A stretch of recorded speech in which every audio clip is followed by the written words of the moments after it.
Last time on Hakai, the meeting of the gods would conclude with Pikkon appearing to inform every deity that the celestial mages, an ancient, sinister force more powerful than even the destroyers, have escaped their imprisonment and plan to reunite the 5 Primordial Beasts. If they manage to do so, when these 5 creatures are brought together, they will form a fallen god called Zarat, who is more powerful than anything or anyone throughout the multiverse, even Lord Zeno.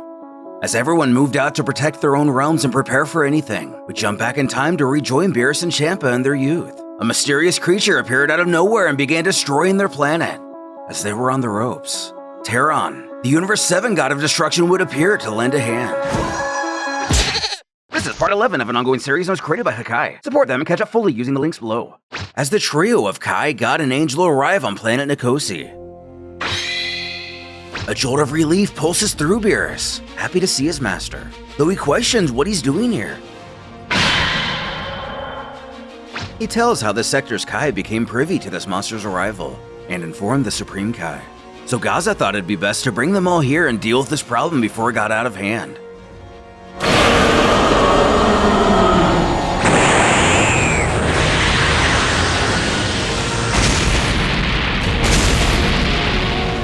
As the creature explodes with another surge of energy, Terran knows that this beast is getting too unstable.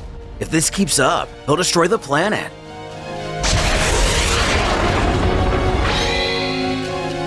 Thinking quickly, the Supreme Kai knows just what to do.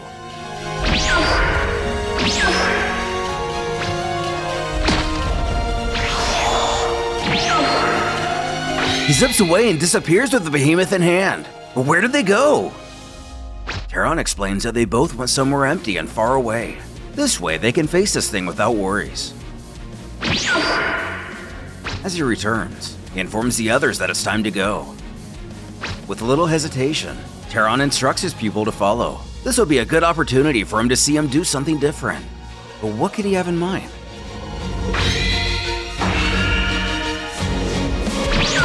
On a distant, barren planet,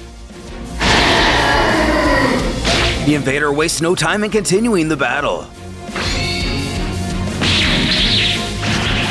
Though he doesn't appear to be any match for the god of destruction, Beerus has to inquire something to Whis. Where did this monster come from? He didn't think it was possible for a being this powerful to exist. Who honestly has no idea. He didn't even know of its existence until it showed up on planet Nikosi. But considering the key he can feel coming from it, it seems to be from the Makai world, not this one. But the Makai world? Does he mean that place filled with demons? The very same. This creature has extremely evil and corrupted ki, quite similar to the beings living in that realm. Speaking with concern and curiosity, the young Beerus then has to ask if it's common for there to be beings this powerful there. With a sigh, Gaza admits that the Makai world is still a really mysterious place. Not even his Supreme Kai senses can reach there properly. But regardless of that, the mortal realm cannot be accessed easily through the Makai realm, so the question remains quite prevalent as to how this thing got here. The situation is very odd.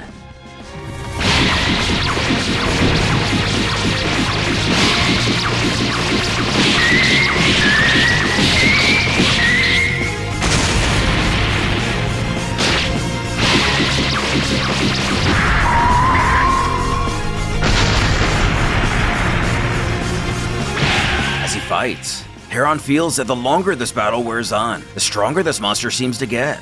It's as if it gets its power from the mere act of fighting itself. Maybe the energy from his own attacks is somehow fueling it.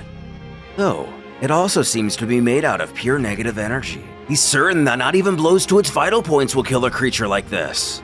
It'll keep getting up, and more powerful each time, regardless of the damage it takes.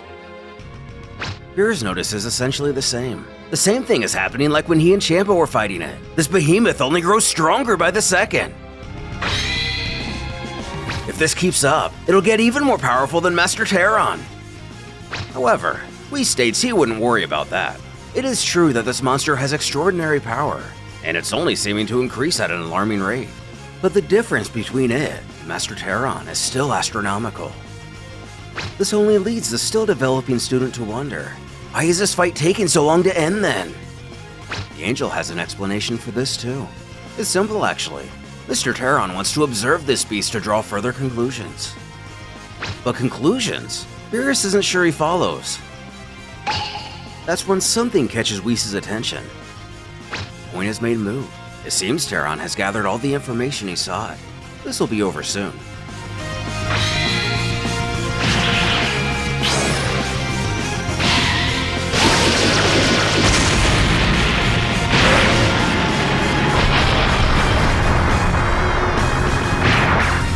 Stopping the creature dead in its tracks.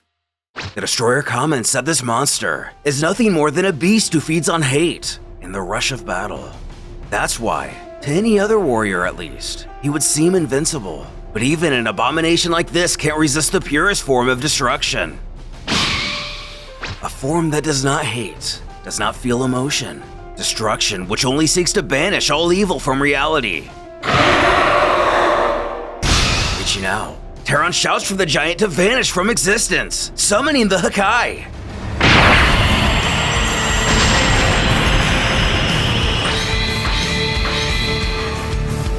Turning the creature to dust.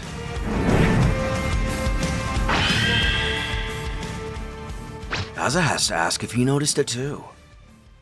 And of course he did. Such an evil key. This thing must have come from the Makai world, but how did it manage to cross over into the mortal world? Beerus points out that it arrived on his home planet through some kind of portal. For some reason, it seemed to be after him in particular, attacking him directly and with clear intent. Terran defers. He finds it hard to believe that it was after Beerus specifically. There's no way it could have even known he existed. He theorizes that it likely felt his key and saw him as a threat. That's why it scoped him out first. But the fact that it showed up on his planet out of the countless in existence is quite strange. Though it could be a coincidence. Pausing. The Destroyer informs his student that he needs to prepare himself. He's about to witness the bleakest part of the universe. Demon Realm, also known as the Makai world. Immediately, Gaza teleports them to such a place. He apologizes for not taking them straight to their destination, but his senses don't work properly here. Looking around. This place gives Beerus a really bad feeling.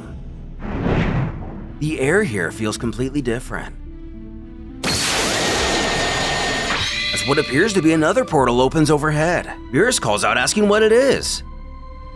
However, it's not a portal. Whis tells how that rift is a fissure in space-time. It works as a dimensional barrier. In fact, it's the barrier between this foreign world and their own.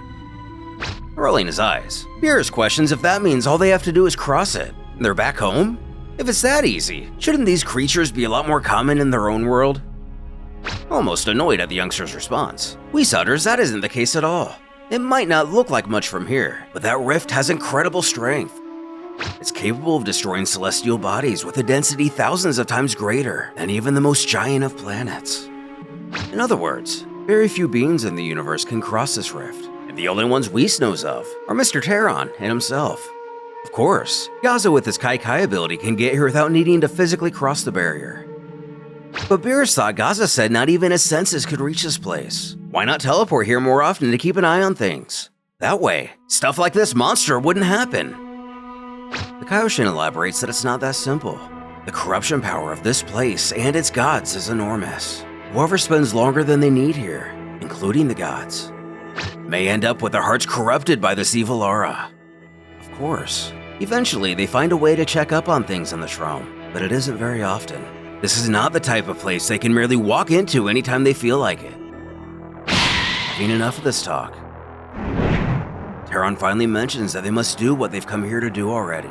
They don't want to linger here for long. And so, the visitors went to the highest point in the Demon Realm, where there was a big, gloomy planet. Beerus can help but spout. What an ugly-looking world that is! His master details how that's the planet of this dimension's supreme god, the supreme planet of darkness. There resides the Kaioshin called Demaragus. The title Kaioshin rings a bell within Nikosijin. Those are the Kaioshin born rotten, right? Roughly speaking, Gaza confirms that is the case. When a Kaioshin or Kai is born corrupted, they're called Kaioshin and Makai.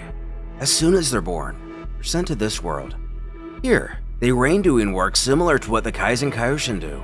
The Kaioshin is the supreme god of this world. Carrying around. The next question is, what's up with all these bodies? It's said Demaragus has some pretty voracious pastimes, sadism included. That is expected from the demon gods. Terran then bellows out for Demaragus to show himself. He's a busy man and doesn't have all day.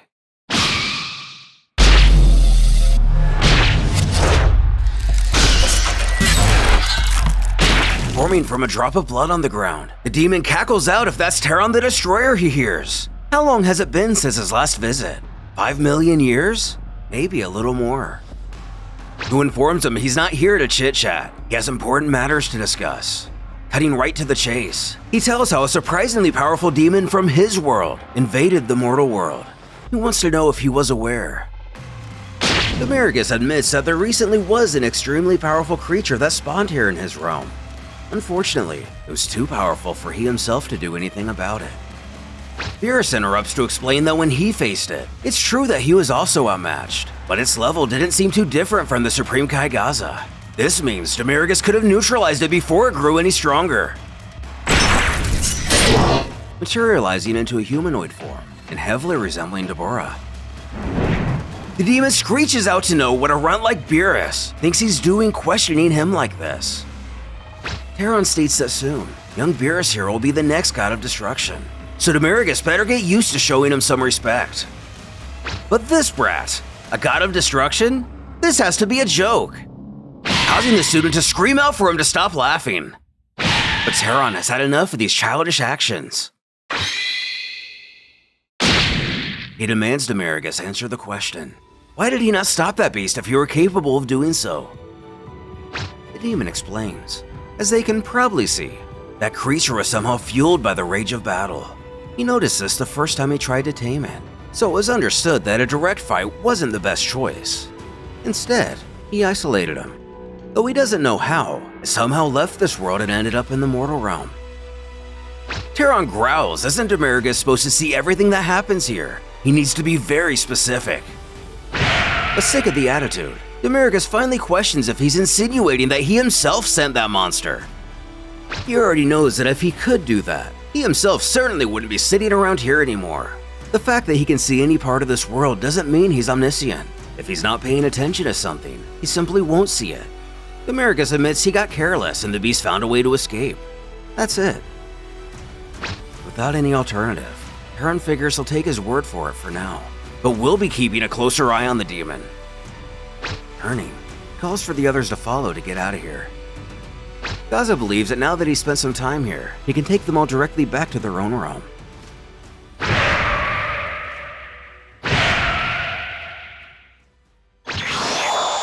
As our heroes take their leave. Demaragus bellows out with laughter. Now that the seed has been planted, he cackles Terran's destruction has just begun. But what could the sinister demon be planning? And what else would the early life of Beerus entail?